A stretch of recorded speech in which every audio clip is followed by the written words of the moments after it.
วันอาทิตย์กิจวัตรประจำวันบ่แม่นนะบ่แม่นกินบ่แม่นแล้วไปลิ้นวุ่นซักเครื่องให้เมีย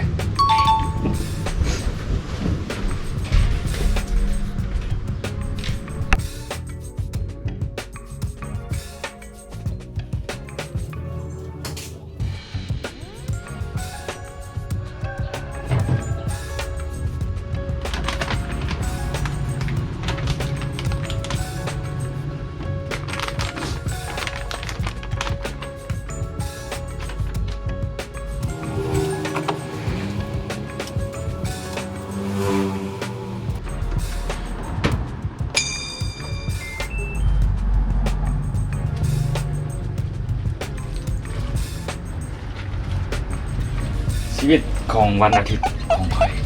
เป็นแล้วนี้คือการซักเครื่องให้เมีย